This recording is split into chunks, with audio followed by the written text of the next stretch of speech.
Hello friends, मैं Aparna Dubey, assistant professor department of computer science, DLS PG college Bilaspur. आज हम देखने जा रहे हैं C++ के एक और important topic static member function. Static member function को समझने के लिए हमें स्टैटिक डेटा या स्टैटिक वेरिएबल को जानना जरूरी है और स्टैटिक डेटा या स्टैटिक वेरिएबल का डिटेल इंफॉर्मेशन मैंने अपने प्रीवियस वीडियो में दिया है, आप देख सकते हैं।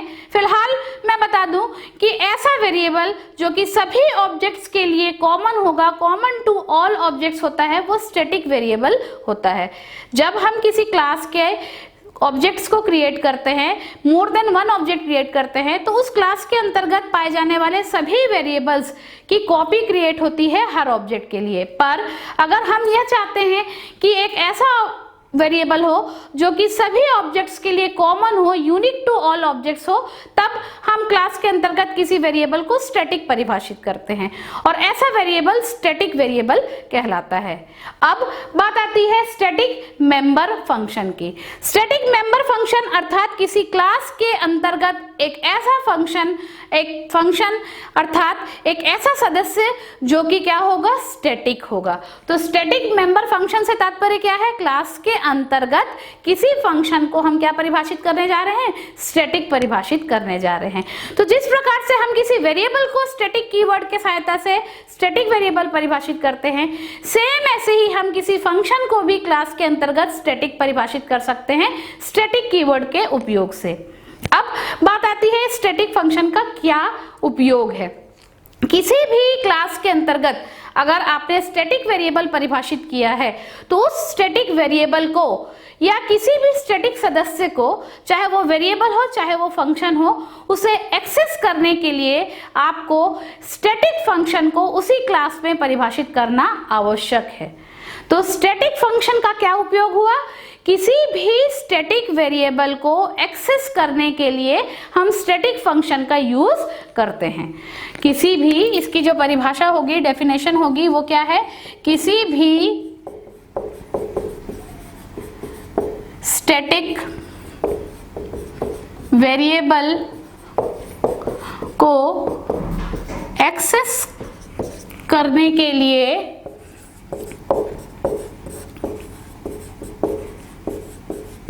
हम स्टैटिक फंक्शन को या स्टैटिक फंक्शन का उपयोग किया जाता है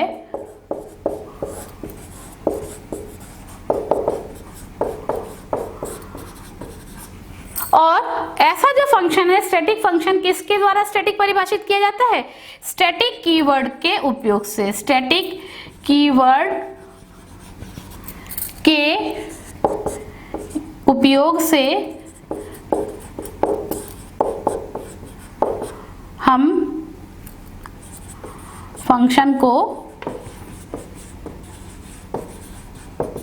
स्टैटिक परिभाषित करते हैं।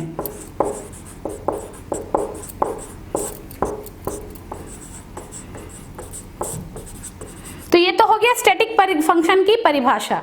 तो ये हमेशा ध्यान रखना है कि हम मेंबर की बात कर रहे हैं, अर्थात एक ही क्लास के अंतर्गत स्टैटिक वेरिएबल भी होगा और स्टैटिक फंक्शन भी होगा। तो स्टैटिक वेरिएबल को एक्सेस करने के लिए ये कंपलसरी है कि किसी भी स्टैटिक मेंबर या स्टैटिक वेरिएबल को एक्सेस करने के लिए आपको उसी क्लास के अंतर्गत एक स्टैटिक फंक्शन को भी परिभाषित करना होगा और वह स्टैटिक फंक्शन केवल स्टैटिक वेरिएबल को ही उपयोग करेगा। जिस प्रकार से हम सिंपल फंक्शन में सिंपल वेरिएबल्स का यूज करते हैं, स्टैटिक फंक्शन केवल और केवल स्टैटिक वेरिएबल को ही क्या करता है, उपयोग करता है। और एक और पॉइंट जो हमें विशेष ध्यान रखना है कि जब हम किसी क्लास का ऑब्जेक्ट क्रिएट करते हैं और ऑब्जेक्ट के थ्रू हम क्या करते हैं, क्लास के अंतर्गत के सारे फंक्शंस को, मेंबर फंक्शन को हम कॉल करते हैं।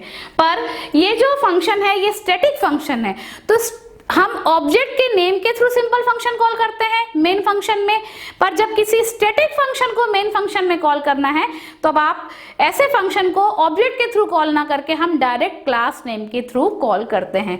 तो स्टैटिक फंक्शन को हमेशा क्लास नेम के द्वारा, किसके द्वारा, क्लास नेम के द्वारा मेन फंक्शन में कॉल किया जाता है, मेन फंक्शन में कॉल किया जाता है।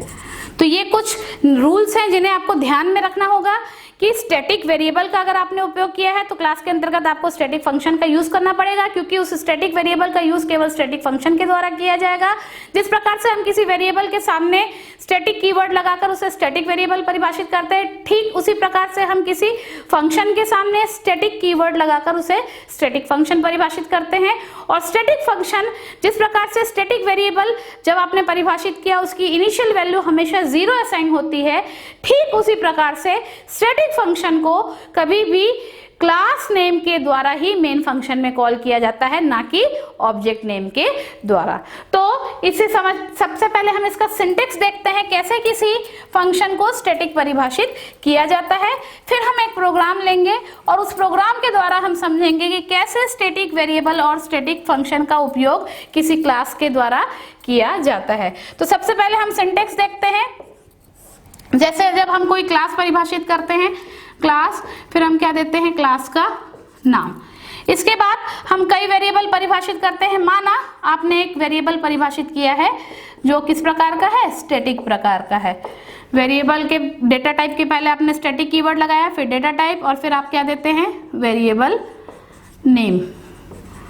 चूंकि आपने इस क्लास में एक वेरिएबल को स्टैटिक ले लिया है, तो आप चाहे कितने भी फंक्शन का यूज कर लीजिए, पर आपको एक स्टैटिक फंक्शन परिभाषित करना ही पड़ेगा।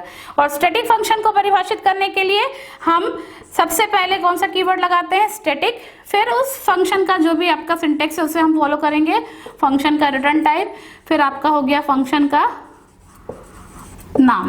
अब आप इस फंक्शन को परिभाषित करेंगे, चाहे तो आप क्लास के अंदर परिभाषित कीजिए, चाहे तो आप क्लास के बाहर परिभाषित कीजिए।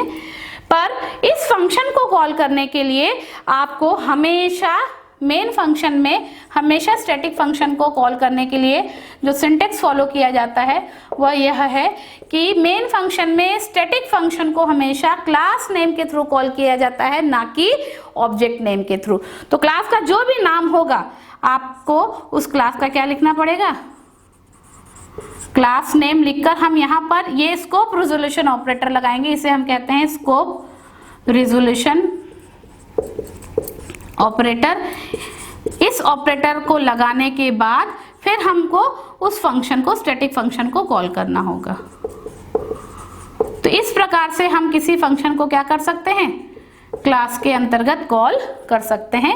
तो हमेशा ना कि हम ऑब्जेक्ट के थ्रू, क्लास नेम के थ्रू स्टैटिक फंक्शन को क्या करेंगे, कॉल करेंगे। और किसी स्टैटिक फंक्शन को कॉल करने के लिए हमको कौन से ऑपरेटर को यूज करना पड़ता है, स्कोप रिजोल्यूशन ऑपरेटर को यूज करना पड़ता है। तो आइए इसके लिए हम एक प्रोग्राम लेते हैं और इस प्रोग्राम के द्वारा पूरी तरीके से हम स्टैटिक वेरिएबल और स्टैटिक फंक्शन या static member function, static data member को हम अच्छे से समझ सकते हैं। तो एक प्रोग्राम में आपको लेकर समझाती हूँ कैसे हम स्टैटिक वेरिएबल और फंक्शन का यूज किसी क्लास के अंतर्गत कर सकते हैं। एक सिंपल सा हम एग्जांपल लेते हैं। माना हमने कोई प्रोडक्ट लिया, उस प्रोडक्ट की हमको कुछ इन्फॉर्मेशन को क्या करना है, रीड करना है, और उसको हमको इन्फॉर्मेशन को डिस्प्ले करना है। साथ ही साथ हमने उस क्लास के कितने ऑब्जेक्ट क्रिएट किए हैं, उस ऑब्जेक्ट को भी हमको काउंट करना है। तो यहाँ हम स्टैटिक वेरिएबल और स्टैटिक फंक्शन का उपयोग से इस कार्य को संपादित करेंगे। आइए देखिए, पहले मैं आपको कोडिंग लिखकर बताती हूँ। हम सबसे पहले एक हम एग्जाम्पल ले रहे हैं, example for static data and static function. तो यहाँ पर हमने सबसे पहले एक क्लास लिया, क्लास का नाम सपोज हमने रखा है प्रोडक्ट। इस प्रोडक्ट की हमको कुछ बेसिक इंफॉर्मेशन को रीड करना है, वेरिएबल परिभाषित करेंगे। माना इसको हमारा इसको कोड और हमको इसका नेम को रीड करना है, और माना इसकी हमको प्राइस भी रीड करनी है। तो एक और वेरिएबल आपने डिफाइन किया, प्राइस। अब आपने यहाँ ये तीनों सिंपल वेरिएबल है। अब आप एक वेरिएबल डिफाइन कर रहे हैं जहां पर आपने स्टैटिक कीवर्ड का यूज किया, अर्थात ये वेरिएबल कैसा होगा, स्टैटिक होगा। ये हो गया। अब हमने मोड चेंज किया। बाय डिफॉल्ट कौन सा मोड है, यहाँ पर कुछ नहीं लिखा है, मतलब प्राइवेट है। अब हमने लिख दिया पब्लिक। मोड हमने चेंज किया। अब हम फंक्शन लेंगे, सिंपल फंक्शन हम ले रहे हैं, वॉइड, माना गेट डेटा, वॉइड डिस्प्ले, और एक हम फंक्शन ले रहे हैं, यहां हमने फिर से स्टैटिक कीवर्ड का यूज किया है, void डिस्प्ले काउंट, और यहां हमने क्लास को कर दिया क्लोज। हम क्लास के बाहर फंक्शन को डिफाइन करेंगे, तो यहां हमने इस क्लास के अंतर्गत तीन सिंपल वेरिएबल, एक स्टैटिक वेरिएबल और दो सिंपल फंक्शन और एक स्टैटिक फंक्शन लिया है। तो यही फंक्शन स्टैटिक मेंबर फंक्शन है इस प्रोडक्ट नाम के क्लास का, और यह static variable static data member है इस प्रोडक्ट नाम के क्लास का। तो आइए अब हम परिभाषित करते हैं सभी फंक्शंस को। जो आपका सिंपल पहला फंक्शन है void get data, किसी भी फंक्शन को क्लास के बाहर परिभाषित करने का जो सिंटेक्स होता है उसके अकॉर्डिंग सबसे पहले फंक्शन का रिटर्न टाइप हम लिखेंगे। रिटर्न टाइप है get data का void, फिर क्लास नेम है आपका प्रोडक्ट, फिर हम लगाते हैं स्कोप रेजोल्यूशन ऑपरेटर, और फिर हम लिखते हैं फंक्शन का नाम। गेट डेटा नाम के फंक्शन को आपने कॉल किया, यहाँ हम डेटा को रीड करेंगे, एक मैसेज हम दे रहे हैं, see out enter code name price. अब हम इसे रीड करेंगे वेरिएबल्स में सी इन के थ्रू। कोड को आपने रीड कर लिया, नेम को आपने रीड कर लिया, और प्राइस को आपने यहाँ रीड कर लिया। अब आपने यहाँ पर काउंट नाम के वेरिएबल को लिखा काउंट प्लस प्लस। इसका मतलब क्या है, काउंट बराबर count plus 1। Count plus plus लिखा, यहाँ जैसे ही आपने स्टैटिक वेरिएबल को परिभाषित किया है, इस काउंट नाम के वेरिएबल की इनिशियल वैल्यू क्या आ गई है, 0 आ गई है। ठीक है, क्योंकि ये स्टैटिक की प्रॉपर्टी होती है। अब आपने इस फंक्शन को क्लोज कर दिया, दूसरा फंक्शन परिभाषित किया void प्रोडक्ट। दूसरा फंक्शन क्या है हमारा, display, scope resolution operator, display function का रिटर्न टाइप, फिर क्लास नेम, फिर स्कोप रेजोल्यूशन ऑपरेटर, और फिर फंक्शन नेम। ये इंफॉर्मेशन को सिंपली डिस्प्ले करेगा, सी आउट कोड को डिस्प्ले कर दिया, /t दे देते हैं, थोड़ा सा स्पेस दे देगा, नेम को डिस्प्ले कर दिया, फिर /t दे देते हैं, फिर प्राइस को डिस्प्ले कर देगा। आखिरी में हमने लिख दिया एंडल। इसके बाद हमने इस फंक्शन को कर दिया क्लोज। अब एक तीसरा फंक्शन हमारे पास है डिस्प्ले काउंट। ये कैसा फंक्शन है, स्टैटिक फंक्शन है, इसको भी परिभाषित करेंगे। इसका क्या काम है, ये भी कौन से क्लास को बिलोंग करता है, प्रोडक्ट। इसका भी रिटर्न टाइप क्या है, void। सिंपल जैसे हम फंक्शन परिभाषित करते हैं वैसे ही करेंगे, void, और फिर क्लास नेम क्या है आपका, प्रोडक्ट। फिर आपने लगाया स्कोप रेजोल्यूशन ऑपरेटर, और फंक्शन का नाम क्या है, डिस्प्ले काउंट। ये क्या करेगा, उस काउंट नाम के वेरिएबल को डिस्प्ले करेगा। यहाँ हमने एक सी आउट के थ्रू मैसेज दे दिया, number of objects equal to count नाम के वेरिएबल को आपने डिस्प्ले कर दिया। क्यों आपने इस फंक्शन का यूज किया, डिस्प्ले काउंट जो है कैसा फंक्शन है, स्टैटिक फंक्शन है। कैसा फंक्शन है, स्टैटिक फंक्शन। और किसी स्टैटिक वेरिएबल को, और ये कैसा वेरिएबल है, स्टैटिक वेरिएबल, किसी स्टैटिक वेरिएबल का उपयोग केवल स्टैटिक फंक्शन के द्वारा किया जाता है, इसलिए आपने डिस्प्ले काउंट का उपयोग किया है। और इस काउंट नाम के वेरिएबल की वैल्यू को प्रिंट करने के लिए आपने क्या किया है, स्टैटिक फंक्शन का यूज किया है। अब आप क्या करेंगे आगे, आप ऑब्जेक्ट क्रिएट करेंगे, क्लास का मेन फंक्शन लेंगे, void मेन, क्लास का नाम क्या है, प्रोडक्ट। आपने माना इसके 3 ऑब्जेक्ट क्रिएट किए, x, y और z। जैसे ही आपने इसके 3 ऑब्जेक्ट क्रिएट किए, इन तीनों का क्या होगा, x का, y का और z, तीनों को क्या हो जाएंगे, सारे वेरिएबल असाइन हो जाएंगे। कौन कौन से, कोड, नेम और प्राइस। इसको भी क्या हो जाएगा, कोड, नेम, प्राइस। और इसको भी, z को भी क्या मिल जाएगा, ये z हो गया, ये y हो गया, और ये आपका x हो गया। कोड, नेम और प्राइस। पर ये जो आपका काउंट नाम का वेरिएबल है, जो कि स्टैटिक वेरिएबल है, इसकी कॉपी ना क्रिएट होकर इसे क्या किया जाएगा, सभी ऑब्जेक्ट्स के द्वारा शेयर किया जाएगा। ये कॉमन टू ऑल ऑब्जेक्ट्स हो जाएगा। अब जैसे ही हमने x के थ्रू किसे कॉल किया, गेट डेटा को कॉल किया, फिर हमने y के थ्रू गेट डेटा को कॉल किया, फिर हमने z के थ्रू भी गेट डेटा को कॉल किया। 3 बार आपने गेट डेटा को कॉल किया है, अर्थात 3 बार जैसे ही पहले बार आपने x के थ्रू गेट डेटा कॉल हुआ, आपका एग्जीक्यूशन यहाँ आ गया, को enter code name price message आया, आपने कोड नेम प्राइस जो भी इनपुट दिया वो स्टोर हो गया। और काउंट की वैल्यू, जब पहली बार आपने x के थ्रू गेट डेटा को कॉल किया तो काउंट की इनिशियल वैल्यू क्या थी, चूंकि काउंट एक स्टैटिक वेरिएबल है, इसकी इनिशियल वैल्यू 0 थी और काउंट प्लस प्लस की वजह से काउंट की वैल्यू क्या हो गई 1। आपने कितने ऑब्जेक्ट को कॉल किया, पहले ऑब्जेक्ट को कॉल किया, पहले ऑब्जेक्ट के थ्रू गेट डेटा, तो काउंट की वैल्यू हो गई 1। फिर आपका एग्जीक्यूशन मेन फंक्शन में आ गया, y दूसरे ऑब्जेक्ट के थ्रू आपने गेट डेटा को कॉल किया, फिर आप चले जाएंगे अब अलग इस y के लिए, इस x के लिए आपने जो भी code name price store read किया था वो उस x ऑब्जेक्ट के कोड नेम और प्राइस वाले वेरिएबल में वैल्यू स्टोर हो गई। जब आपने y के लिए गेट डेटा कॉल किया तो y ऑब्जेक्ट के लिए फिर से आपका कोड नेम और प्राइस क्या होगा, रीड होगा और उसके लिए भी कोड नेम और प्राइस स्टोर हो जाएगा। पर जो काउंट नाम का वेरिएबल है, चूंकि वो स्टैटिक वेरिएबल है तो वो y के लिए भी कॉमन होगा। तो स्टैटिक वेरिएबल का वैल्यू 0 से 1 हो चुका था x के लिए। अब जब आप y के थ्रू कॉल करेंगे तो ये 1 से फिर से 0 नहीं होगा, अब ये 1 से क्या हो जाएगा 2 हो जाएगा।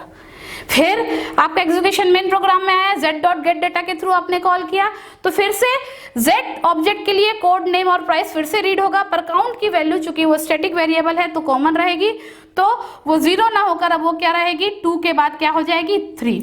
तो 3 बार ऑब्जेक्ट क्रिएट करने के बाद काउंट नाम के वेरिएबल की वैल्यू क्या हो गई 3। अर्थात इससे हमने ये काउंट की कि नंबर ऑफ ऑब्जेक्ट्स, कितने हमने ऑब्जेक्ट्स क्रिएट किए। तो हमने कितने बार ऑब्जेक्ट क्रिएट किए हैं, 3 बार हमने ऑब्जेक्ट क्रिएट किए हैं, 3 बार कॉल किया है। अब आप सिंपली इस फंक्शन डिस्प्ले काउंट फंक्शन के द्वारा नंबर ऑफ ऑब्जेक्ट्स की वैल्यू को प्रिंट कर सकते हैं। चूंकि ये एक स्टैटिक फंक्शन है तो इसे आप ऑब्जेक्ट नेम के थ्रू ना कॉल करके किसके थ्रू कॉल करेंगे, क्लास नेम के थ्रू कॉल करेंगे। तो यहाँ आपको लिखना पड़ेगा क्लास नेम क्या है आपका प्रोडक्ट, इसका सिंटेक्स मैंने अभी आपको बताया है, स्कोप रिजोल्यूशन ऑपरेटर, और फंक्शन का नाम है डिस्प्ले काउंट। तो यहाँ आपने क्या किया है, स्टैटिक फंक्शन को कॉल किया है, कॉल स्टैटिक फंक्शन। अब सिंपल आप x dot display, y dot display और z डॉट डिस्प्ले के थ्रू आप सभी x y z के जो ऑब्जेक्ट्स जो आपके कोड नेम और प्राइस था उसे आप डिस्प्ले कर सकते हैं। गेट ch करके आप प्रोग्राम को क्लोज कर सकते हैं। यहाँ मेन फंक्शन के ऊपर आपको स्टैटिक वेरिएबल को ग्लोबल डिक्लेरेशन बहुत जरूरी है। तो ये एक लाइन यहाँ बहुत कंपलसरी है। स्टैटिक वेरिएबल, जब आप किसी क्लास के अंदर किसी स्टैटिक वेरिएबल को परिभाषित करते हैं तो मेन फंक्शन के ऊपर उसका ग्लोबल डिक्लेरेशन किया जाता है। और ग्लोबल डिक्लेरेशन के लिए जो सिंटेक्स फॉलो किया जाता है वो कुछ इस प्रकार से है। पहले हमें वेरिएबल का डेटा टाइप लिखना पड़ता है। वेरिएबल का डेटा टाइप क्या है, काउंट के वेरिएबल का int लिखने के बाद फिर हम क्या करते हैं, उसके क्लास का नाम लिखते हैं। क्लास का नाम क्या है, प्रोडक्ट। फिर हम क्या लगाते हैं, स्कोप रिजोल्यूशन ऑपरेटर और फिर वेरिएबल का नाम। जैसे हम फंक्शन को बताते हैं कि फंक्शन कौन से क्लास को बिलोंग करता है, सेम ऐसे ही हमारे को स्टैटिक वेरिएबल को भी ये बताना पड़ता है ग्लोबल डिक्लेरेशन के लिए वो कौन से क्लास को बिलोंग करता है और उसका क्या डेटा टाइप है। तो इसके द्वारा हमेशा स्टैटिक वेरिएबल को ग्लोबल डिक्लेरेशन जरूरी है। तो इस प्रोग्राम के द्वारा हमने समझा कि कैसे किसी स्टैटिक वेरिएबल और स्टैटिक फंक्शन का उपयोग करके कॉमन वेरिएबल को डिक्लेयर किया जाएगा जो कि सभी ऑब्जेक्ट्स के लिए कॉमन है, और कैसे उन वेरिएबल्स के यूज के लिए स्टैटिक फंक्शन को परिभाषित किया जाता है। Thank you.